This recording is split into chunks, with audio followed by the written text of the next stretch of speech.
ओम शांति। 5/9/2023 के साकार अनमोल धारणा युक्त मधुर महावाक्य हैं जिसमें बाबा ने कहा है सत्य का संग जो तारता है वो है सत्यम शिवम सुंदरम प्राणेश्वर शिव बाबा, जिसकी याद से ही सद्गति होती है अर्थात मुक्ति, जीवन मुक्ति मिलती है। तो सुनेंगे डायरेक्ट प्यारे बाबा के महावाक्य। सत का संग एक ही है जिससे तुम्हारी सद्गति होती है, आत्मा पावन बनती है, बाकी सब है कुसंग। इसलिए कहा जाता है संग तारे कुसंग बोरे। क्वेश्चन, बाप का ऐसा कौन सा कर्तव्य है जो कोई भी धर्म स्थापक नहीं कर सकता? आंसर, बाप का कर्तव्य है सबको पति से पावन बनाकर वापस घर ले जाना। बाप आते हैं सबको इन शरीरों से मुक्त करने अर्थात मौत देने। ये काम कोई धर्म स्थापक नहीं कर सकता।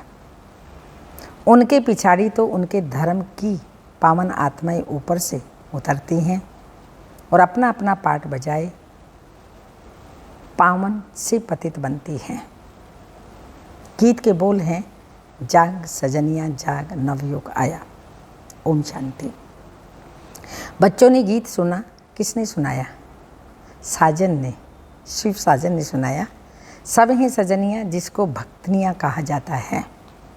भगवान एक है जिसको भक्त याद करते हैं तो उनको कहा जाता है साजन। भक्त कहने से मेल अथवा फीमेल दोनों उसमें आ जाते हैं। तो सब हो गई सीताएं। राम एक है, भक्त अनेक हैं। भगवान एक है, उस भगवान को कहा जाता है परम पिता। लौकिक बाप को परम पिता नहीं कहेंगे, वह है लौकिक शरीर देने वाला पिता। परम पिता है परम धाम में रहने वाला, सब आत्माओं का पिता। हर एक मनुष्य को दो बाप हैं, एक लौकिक दूसरा परलौकिक बाप। लौकिक बाप का जन्म बाई जन्म वर्षा अलग होता है। हर एक जन्म में बाप अलग अलग रहते हैं। तुम विचार करो कितने बाप लेते हैं, फिर कितने जन्म लेते हैं, कितने बाप होते हैं, कितने बाप मिलते होंगे? 84। हाँ, 84 जन्मों में जरूर 84 बाप और 84 माँ मिलेंगे। हर जन्म में एक ही लौकिक बाप, एक ही माँ रहती है। दूसरा बाप है परम पिता परमात्मा, जिसको दुख में सब याद करते हैं, परंतु सत्युग त्रेता में कभी ओ गॉड फादर कह याद नहीं करेंगे। हे परम पिता परमात्मा मेहर करो, ऐसे कभी नहीं कहते। इसलिए समझाया जाता है सत्युग त्रेता में एक ही बाप होता है। फिर द्वापर कलयुग जिसको भक्ति मार्ग कहा जाता है, वहाँ सबको दो बाप हैं। मेल अथवा फीमेल सबको दो बाप हैं। पारलौकिक बाप को याद करते हैं क्योंकि यह दुख धाम है। दुख धाम में दो बाप, सुख धाम में एक बाप। यहाँ तो एक लौकिक बाप है, दूसरा फिर सबके दुख सिमरन करने वाला, निवारण करने वाला बाप है, जिसको सभी याद करते हैं। इस दुख से छुड़ाओ, रहम करो। आधा कल्प दुख धाम है, आधा कल्प सुख धाम है। सत्युग है नया युग, कलयुग है पुराना युग। तो बाप कहते हैं अब हम सत्युग नई दुनिया की स्थापना कर रहे हैं। कलयुग पुराने युग का विनाश होना है। कलयुग के बाद फिर सत्युग आना है। कलयुग अंत सत्युग आदि के कल्प का कलयुग अंत सत्युग आदि को कल्प का संगम कहा जाता है। तो यह है कल्याणकारी युग, क्योंकि पतित से पावन बनना होता है। कलयुग में सब पतित मनुष्य, सत्युग में है पावन देवताएं। तो बाप समझाते हैं ये आसुरी रावण संप्रदाय है। हर एक के अंदर 5 विकारों की प्रवेशता है। उनको कहेंगे Ravana omnipresent. God omnipresent नहीं है, सबके अंदर 5 विकार हैं, भगवान नहीं है। 5 विकार प्रवेश हैं, इसलिए इनको पतित दुनिया कहा जाता है। सत्युग त्रेता को पावन दुनिया शिवालय कहा जाता है। कलयुग है वैशाल्य। तो शिव परम पिता परमात्मा आकर नव युग की स्थापना करते हैं। बाप समझाते हैं, अब जागो, नवयुग अथवा सुख धाम का समय अब आया है। लक्ष्मी नारायण का राज्य आ रहा है। यह है ही राजयोग। ये कोई कॉमन सत्संग नहीं है। एक होता है सत्य संग और दूसरा होता है झूठ संग, कुसंग। सत्य का संग तारे और कुसंग बोरे। सत्य तो एक बाप ही है, उसको कहते हैं पतित पावन आओ। वही आकर पावन बनाते हैं आधा कल्प के लिए, फिर माया रावण आकर आधा कल्प पतित बनाती है। ऐसे नहीं, बाप ही पतित पावन बनाते हैं, बाप ही पतित बनाते हैं। वो तो पतित को पावन बनाते हैं, शिव बाबा पतित नहीं बनाते। अभी है ही रावण राज्य। जब तक सत्य बाप ना आए तब तक सत्संग नहीं, सब झूठ संग अथवा कुसंग। तुम हो सीताएं, तुम भक्ति करती हो, समझती हो भक्ति का फल भगवान आकर देंगे, तो जरूर जब भक्ति का समय समाप्त होगा तब तो आएंगे ना। आधा कल्प ज्ञान है, फिर ज्ञान की प्रारब्ध और ज्ञान की प्रारब्ध और आधा कल्प है भक्ति की प्रारब्ध, द्वापर और कलयुग। अभी तुम पुरुषार्थ कर रहे हो भगवान की श्रीमत पर। भगवान एक होता है, वह निराकार परम पिता परमात्मा है, आत्माओं का बाप। वो आते ही हैं संगम पर। द्वापर कलयुग को भक्ति कांड कहा जाता है, सत्युग त्रेता को ज्ञान कांड कहा जाता है। ज्ञान है ही ज्ञान सागर परम पिता परमात्मा के पास। शास्त्रों का ज्ञान कोई ज्ञान नहीं है। अगर उनमें ज्ञान होता तो सदगति होती। भारत जो हीरे जैसा था अब वह है नहीं, फिर बाप बनाते हैं। तुम अब हीरे जैसा बन रहे हो, तुम्हारा जीवन पलट रहा है, आत्मा दैवी गुण धारण कर रही है। यूं तो मनुष्य बैरिस्टर, इंजीनियर, सर्जन आदि बनते हैं, बाकी मनुष्य को देवता बनाना जो परम पिता परमात्मा का काम है।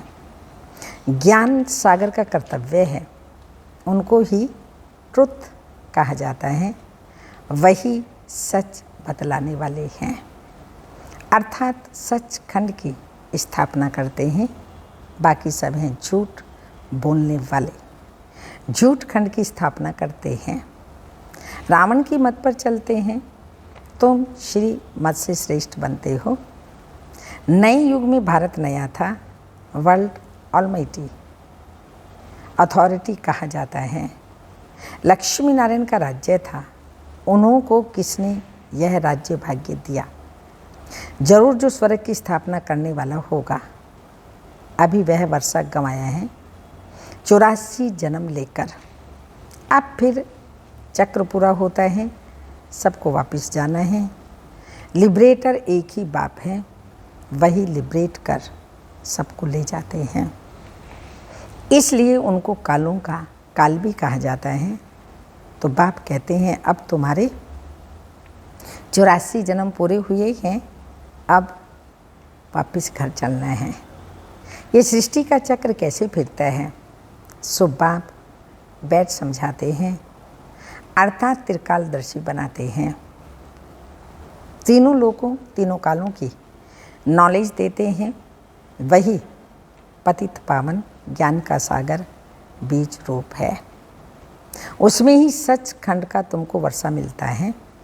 यहाँ तुम आए हो परम पिता परमात्मा से वर्षा लेने के लिए, जो स्वर्ग की स्थापना करने वाला है। तुम जानते हो हम ही फिर स्वर्ग के मालिक बनेंगे। सत्युग के लक्ष्मीनारायण आदि को कहा जाता है डीटी रिलीजन। वह है श्रेष्ठ धर्म, उन्हों का धर्म भी श्रेष्ठ तो कर्म भी श्रेष्ठ। वहाँ भ्रष्टाचारी कोई नहीं रहते। द्वापर कलयुग में फिर एक भी श्रेष्ठाचारी नहीं रहते। बाप को भूलने के कारण ही बुरी गति होती है। फिर बाप आकर पतित से पावन बनाते हैं। धर्म स्थापक कोई पतित से पावन बनाने नहीं आते। पतित पावन तो एक ही बाप है, वही सच्चा गुरु है। बाकी वह तो आकर अपना धर्म स्थापन करते हैं। ऊपर से पावन आत्माएं आती हैं, फिर पतित बनती हैं। इस समय सब पतित हैं। सबको पावन बनाना बाप का ही काम है। वही पतित पावन है। गुरु नानक ने भी उस सतगुरु की महिमा की। इस पुरानी दुनिया के विनाश के लिए यह महाभारत लड़ाई है, बाकी ऐसे नहीं। तुमको लड़ाई के मैदान में ज्ञान देते हैं। ज्ञान के लिए तो एकांत चाहिए ना। 7 रोज भट्टी में रहना पड़े। बाकी तो है ही भक्ति की सामग्री। भक्तों में भी कोई बड़े तीखे तीखे होते हैं। रुद्रमाला भी है तो भक्त माला भी है। वह है भक्तों की माला और यह है ज्ञान माला।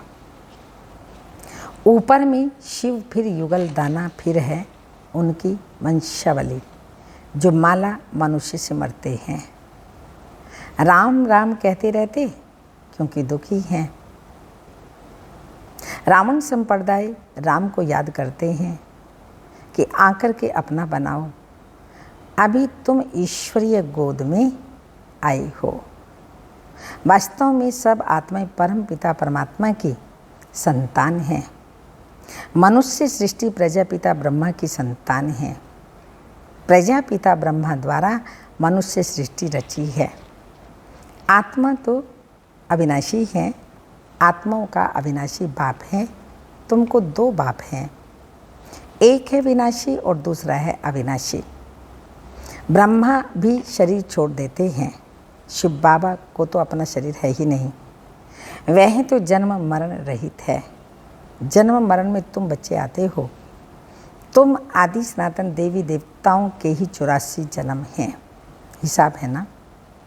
गुरु नानक को तो 5000 वर्ष हुए, तो इतने में 84 जन्म कैसे लेंगे।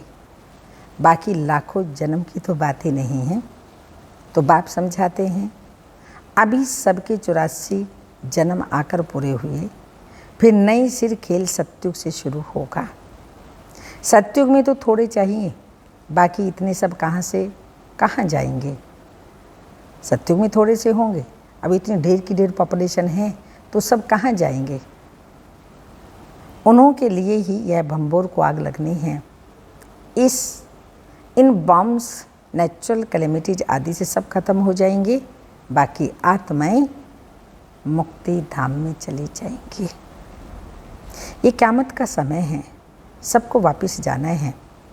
भारत को अविनाशी खंड कहा जाता है क्योंकि भारत ही बाप का जन्म स्थान है। शिव बाबा भारत में ही आते हैं। पतित पावन बाप यहाँ जन्म लेते हैं तो गोया सभी धर्म वालों के लिए भारत बड़े ते बड़ा तीर्थ स्थान है। इतना भारत का महत्व है, परंतु महत्व को उड़ा दिया। ये भी ड्रामा का खेल है जो बाप ही आकर के समझाते हैं। बाप कहते हैं मैं ही ज्ञान का सागर हूँ। लक्ष्मी नारायण को ज्ञान सागर नहीं कहा जाता। उनमें रचयिता और रचना के आदि मध्य अंत का ज्ञान है ही नहीं। वह ज्ञान जरूर तुम्हारे में है। तुम ही मनुष्य से देवता बनते हो। तुम यहाँ आते हो पति से पावन बन, पावन दुनिया का मालिक बनने। बाप आत्माओं से बैठ बात करते हैं।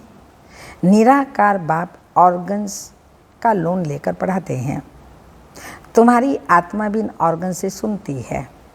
तो बाबा ने समझाया है आत्मा स्टार है जो भ्रकुटी के बीच रहती है और वह बाप है सुप्रीम आत्मा। वह सुप्रीम आकर इनको आप समान सुप्रीम बनाए साथ ले जाते हैं। सब आत्माओं का गाइड है। उनको ही दुख हरता सुख करता कहा जाता है। दुख से तुमको लिबरेट कर ले जाएंगे। सतयुग में दुख होता ही नहीं। नव युग की नॉलेज भी नहीं है ना। ये बातें मनुष्यों ने कभी नहीं सुनी। भले अच्छे और बुरे मनुष्य हैं, परंतु हैं सब पतित। तब तो गंगा पर स्नान करने पावन बनने जाते हैं। गंगा का पतित पावनी नाम रख दिया है। वास्तव में पतित से पावन तो बाप ही आकर के बनाते हैं, उनको ही पतित पावन कहा जाता है। पतित दुनिया के बाद फिर पावन दुनिया की स्थापना होती है। सत्युग को प्राइसलेस वर्ल्ड कहा जाता है और यह है साइलेंस इन कॉर्पोरियल वर्ल्ड। परम धाम है साइलेंस इन कॉर्पोरियल वर्ल्ड। आत्मा यहाँ आकर पाठ बजाती हैं 84 जन्मों का। तो तुम हो ऑलराउंड पाठधारी, ऑलराउंड पाठ बजाते हो। यह है बना बनाया ड्रामा। हर एक में अपना अपना पार्ट है, अविनाशी है, वो कभी भी मिटता नहीं। तुम 84 जन्म भोगते रहेंगे। 84 का आदि मध्य अंत नहीं। ड्रामा कब शुरू हुआ ये प्रश्न ही नहीं उठता। ना आदि है ना अंत है। सत्युग आदि सत्य है भी सत्य, होशी से भी सत्य, आदि आदि। इस चक्र को समझने से तुम स्वर्ग के चक्रवर्ती महाराजा महारानी बनते हो। उसको वर्ल्ड ऑलमाइटी अथॉरिटी राज्य कहा जाता है, जो वर्ल्ड ऑलमाइटी बाप से मिलता है। तुम बेहद के बाप से 21 जन्म के 21 पीढ़ी के लिए सदा सुख का वर्षा पाते हो। बाप को कहा जाता है हेवनली गॉड फादर। लेकिन वह आते हैं, आकर के हेवन का वर्षा देता। तो बाप कहते हैं मैं कल्प के संगम युग पर आकर स्वर्ग का वर्षा देता हूँ। जो पुरुषार्थ करेंगे वही सूर्यवंशी राजाई में आएंगे। ये कोई कॉमन सत्संग नहीं है, यह है गॉडली यूनिवर्सिटी। भगवान वाच्य है ना। भगवान पढ़ाकर मनुष्य से देवता बनाते हैं। ऐसा कोई सत्संग नहीं होगा जिसमें कहीं कि हम मनुष्य से देवता बनाएंगे। अभी तुम बच्चे नई दुनिया में देवी देवता पद पाने के लिए पुरुषार्थ कर रहे हो। समझाना चाहिए दो बाप होते हैं, एक बेहद का बाप, एक हद का। हम बेहद के बाप से वर्षा ले रहे हैं, तुमको भी राय देते हैं वर्षा लो। श्रेष्ठ श्रेष्ठ परम पिता परमात्मा की मत पर चलने से तुम स्वर्ग का मालिक बनेंगे। सच्चा है ही एक बाप, वो आकर पढ़ाते हैं। इनके ऑर्गन्स द्वारा कहते हैं ब्रह्मा तन से ब्रह्मा मुख वंशावलियों को वर्षा देता हूँ। ब्रह्मा द्वारा तुमको दादे का वर्षा मिलता है। दादे के वर्षे पर सभी आत्माओं का हक है। लौकिक संबंध में सिर्फ मेल को वर्षा मिलता है। तुम तो आत्माएं हो, सब ब्रदर्स ठहरे। सब कुछ बाबा से वर्षा मिलता है, तुमको दादे से वर्षा मिल रहा है। तो बाप कहते हैं हम तुमको मंदिर लायक बनाते हैं। मनुष्यों में देखो क्रोध कितना है, एक दो का विनाश कर देते हैं। यह है वैशाल्य शिवालय था, सो फिर अब बनना है। परमपिता परमात्मा शिवाकर शिवालय बनाते हैं। वैशाल्य से लिबरेट कर फिर गाइड बन सबको वापस शिवालय में ले जाते हैं। सभी अपने शरीरों से मुक्त हो मेरे साथ चलेंगे। अच्छा, मीठे मीठे सिक्की लदे बच्चों प्रति माता पिता बाप दादा का याद प्यार। Good morning, diamond morning. रूहानी बाप की रूहानी बच्चों को नमस्ते। हम रूहानी बच्चों की रूहानी माता पिता बाप दादा को याद प्यार। गुड मॉर्निंग, डायमंड मॉर्निंग, ओम नमस्ते। धारणा के लिए मुख्य साध है दैवी गुण धारण कर स्वयं की जीवन को पलटाना है। सचखंड में चलने के लिए सच्चे बाप से सच्चा रहना है। सचखंड में चलने के लिए सच्चे बाप से सच्चा रहना है। सेकंड पॉइंट, एक सत्य बाप के संग में रहना है। मनुष्य से देवता बनने की पढ़ाई अच्छी तरह पढ़कर बेहद का वर्षा पाना है। वरदान, हर एक के स्वभाव संस्कारों को जान, टकराने की बजाय सेफ रहने वाले मास्टर नॉलेजफुल भाव। स्पष्टीकरण, कोई भी बात को छोटा या बड़ा करना ये अपनी बुद्धि पर है। जबकि एक दो के भाव स्वभाव को जान गए हो तो नॉलेजफुल कभी किसी के स्वभाव संस्कार से टक्कर नहीं खा सकते। जैसे किसी को पता है कि यहाँ खड्डा है व पहाड़ है तो जानने वाला कभी भी टकराएगा नहीं, किनारा कर लेगा। ऐसे आप भी किनारा करो, अर्थात अपने को सेफ रखो। किसी काम से किनारा नहीं करो, लेकिन अपनी सेफ्टी की शक्ति से दूसरों को भी सेफ करना, यही किनारा करना है। स्लोगन: उड़ती कला का अनुभव करना है तो सदा सेफ भाग्य और भाग्य विधाता की स्मृति में रहो। उड़ती कला का अनुभव करना है तो सदा भाग्य और भाग्य विधाता की स्मृति में रहो। ये अव्यक्त इशारा, यह युग उड़ती कला का युग है। ब्राह्मणों का कर्तव्य है उड़ना और उड़ाना। वास्तविक स्टेज भी उड़ती कला है। उड़ती कला वाला सेकंड में सर्व समस्याएं ऐसे पार कर लेगा जैसे कुछ हुआ ही नहीं। उसे नीचे की कोई भी चीज़ डिस्टर्ब नहीं करेगी, रुकावट नहीं डालेगी। ओम शांति।